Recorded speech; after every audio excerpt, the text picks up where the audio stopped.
Governor Malloy, first of all, thank you for addressing the group here. Congratulations on your election. You mentioned that you would like input on regulations. Yep. Who would we speak to in your administration to give such input? Well, I think some of that's got to go to the agencies responsible, the commissioners responsible for that regulation, and when we have our economic development team in place, a lot of that should be directed there, because that team is going to need to understand.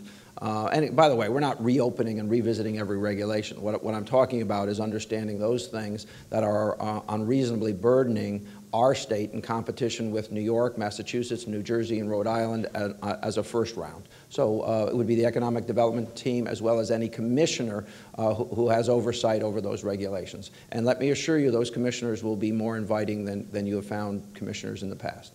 Thank you very much. Yep. This guy who I recognize. Governor Dan Moore, the LNP. We welcome your challenge to work on electric rates. As you know, it's a very dynamic industry, and it's no longer just us doing it. Otherwise, it would be low.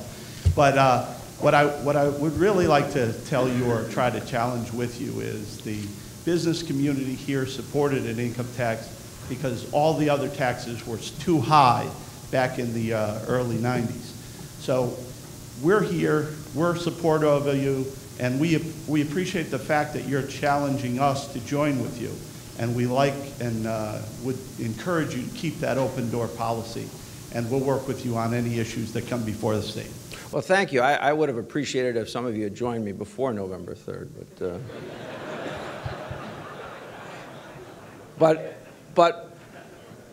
but late is better than never. No, it's great. Dan, thank you very much. You've been a wonderful friend as well. There's somebody back here. Looks like he has a voice. Governor Malloy, first of all, welcome and thank you for what you said. One observation and then a question to you. There are more, I come from a labor background. My name is Frank Donovan. I'm from Meriden. I'm retired from a small ragtag company down in Fairfield, Connecticut, General Electric. And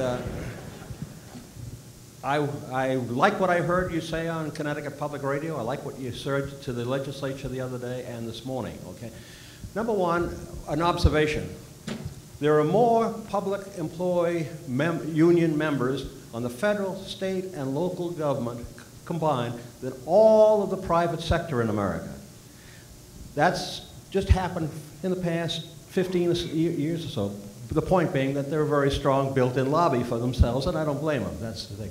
But that's what you're up against, okay? Number two, when it comes to transportation in Fairfield County, Governor Christie of New Jersey canceled that tunnel under New York Harbor, and probably for the right reasons, because financially it was a bad deal by Governor Corzine before him. But what we ought to do is think seriously about that tunnel and do it the way the Swiss have done, and make sure that the tunnel is big enough for trucks to go on, and then force these interstate trucks to go from New Jersey to along that and through Connecticut on rail versus going on the I-95, okay? But you ought to think seriously about that, and you ought to think seriously. I just was up to New Hampshire to a funeral way up in the White Mountains. I went through the New Hampshire Turnpike at 65 miles an hour through Easy Pass, and we needed to get the tolls here in Connecticut. Thank you. God bless you. Thank you. Thank you. And that company again, what was its name? I hadn't... You know what? I met with some folks from GE. We had this party next door the other night, and spoke to some of the folks. And I always met with the GE folks in Stamford while I was mayor. But I think there's a rule that Democrats aren't allowed on the campus in Fairfield. So yeah, okay, all right, just making sure. Governor Malloy, congratulations on your election. I hope you never lose the enthusiasm you've shown here today for new directions. My question is, when I lose enthusiasm, you'll have to come to my wake. Something I don't look forward to. All right. Any early thoughts on Bradley International Airport as an economic driver, some changes up there to Sure. You know, it's a great question. I had the opportunity to study Bradley over the spring and summer. I've already said that I believe we need to change its management and reporting. I think it should be an authority. I think it should be, again, I use this word agile with respect to our private and public universities. I think we need to be substantially more agile when it comes to competing as an airport. It is partially true with respect to passenger traffic. It is particularly true when it comes to the shipment of goods. Now we lost a very substantial portion of our passenger traffic, larger step down than other airports of a similar nature, and we have to address that. So for instance, it shouldn't take you 8 or 9 months to hire a marketing director when you're losing passenger traffic. And likewise, I think that we need to be able to respond with the local communities in and around the airport to be more inviting as a goods shipment point. And I think the legislature, under the Speaker's direction and the President Pro Tem last year, passed some innovative legislation with respect to economic development zones around the airport. So I think it's a great tool that has been ignored or misunderstood, and it is one of the things that our economic development team will begin an early concentration on, but I am committed to changing the governance structure. Anybody else? Did I wear you out? I do this to the reporters. They're not used to it. So, okay. Yes.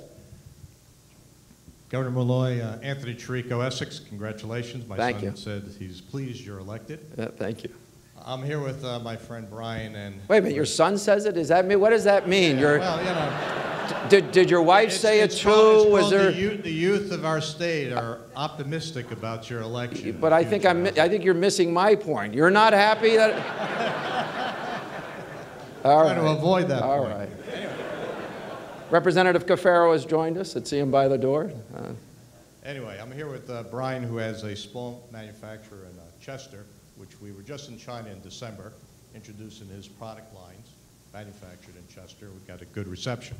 So I think he kind of said to me, and I said, okay, I'll ask the governor, on your economic team, are we going to have an international component to it to make us competitive and to get those markets overseas, which we have a good chance at? Yeah, I touched on that very briefly in our in my address to the legislature. Yes, I think we listen.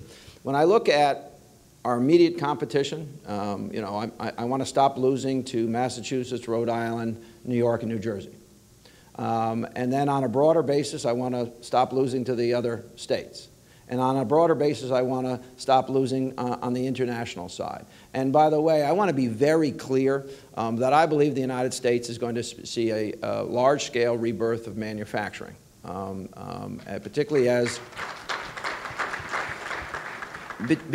as the world comes out of the current economic doldrums, that we then begin to see increased costs of certain fuels, petroleum-based fuels, and as security needs become harder and harder on the international shipping. I think what we're going to see is a rebirth in the United States of precision manufacturing. We could be a leader in that. And really higher value-added manufacturing. I think we could be a leader in that. So yes, we are going to compete on an international basis for the service industry and the manufacturing industry. And it's one of the reasons that, again, I'm so desirous of further reducing the cost of electricity. And I'm not picking on anybody, but to further cost of electricity. And I do understand the marketplace with respect to electricity. I know that we're looking at an auction in April with respect to capacity. Where's the energy coming from? I know some of the developments ongoing in Canada with respect to hydroelectric, which, by the way, I want to be very clear, I think is clean. It's certainly a lot cleaner and environmentally friendly than the burning of fossil fuels. So yeah, we are going to compete on an international basis. We're going to take a very serious look at how we're represented in Europe in the not too distant future, and try to understand whether we are in fact competing in an appropriate fashion. My hunch is that we're going to find that we're not. One or two more, because they gave me a little bit longer. Yes? Sure, Mike, I might be able to speak loudly enough. I want to thank you for your support of higher education. And I want to say that I'm very pleased that you're going to be looking at regulatory issues. For community colleges to be able to support business and industry, we need some regulatory changes. UTC, which has been a partner in the Obama administration's community college summit that occurred this past fall, mentioned that they want to be a strong partner for community colleges. And yet at this point, because of regulation, we cannot provide training, which would save companies, businesses from having to go to private providers, and we can't produce the revenue that would help support our community colleges. So I'm very grateful to hear that this is something you're looking into. And the other suggestion that I might have for your economic development team is that someone from the community colleges, which provides a good amount of workforce development, be part of that team. Thank you. Great, thank you. Anyone else? Well, listen, it's last one then. About Islam, and you know, congratulations, and I've known you for your visionary policy regarding transportation to Stanford, you know, and finally, I think we have a leader at the top level in our state who understands, who experiences transportation policy, which is very critical for our state here. But the biggest challenge that we face right now is funding. Funding at the federal level, having worked with eight other DOTs, many of them have come up with creative financing of major infrastructure work, you know, the mega projects, you know.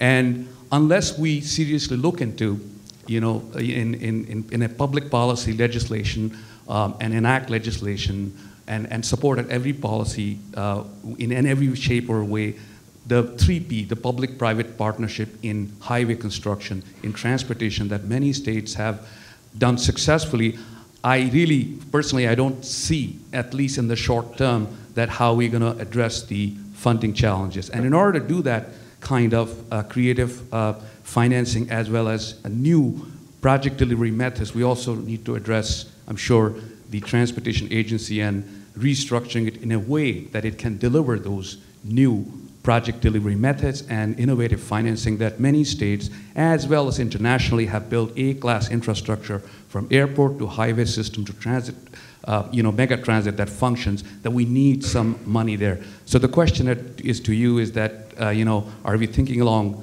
those lines with regard to transportation project, public-private partnership? Well, you know, I really should have quit while I was ahead.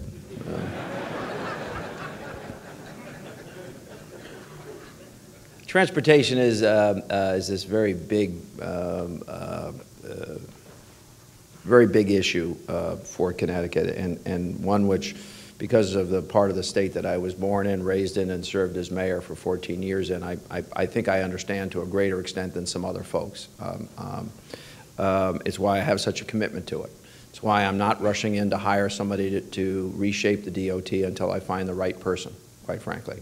If we've stumbled along as long as we have, we can stumble along a little bit longer until we find the right person or set of people to reshape that department. With respect to how we pay for larger projects, well, first of all, you know, we're open for business. I'm traveling. There is no travel ban, as far as I'm concerned, in the state of Connecticut for appropriate level state employees to go to Washington or go elsewhere in pursuit of dollars and programs and policies and new ideas. That's why I've already met with Ray LaHood at Transportation, as well as his number two. I've had several conversations with his number two, even gotten recommendations for people to consider for employment purposes.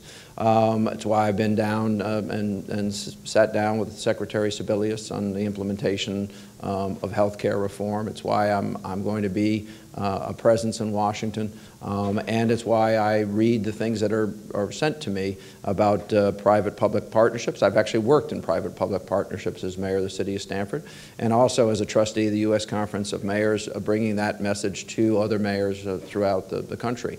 With respect to transportation specifically, I think there are some opportunities in Connecticut to consider that. I'd like to see Route 11 done. And there's no way to do that under our current budget constraints unless we think outside the box. And whether that could be considered as a private-public partnership, or we establish tolls for the purpose of building that finished portion of the road.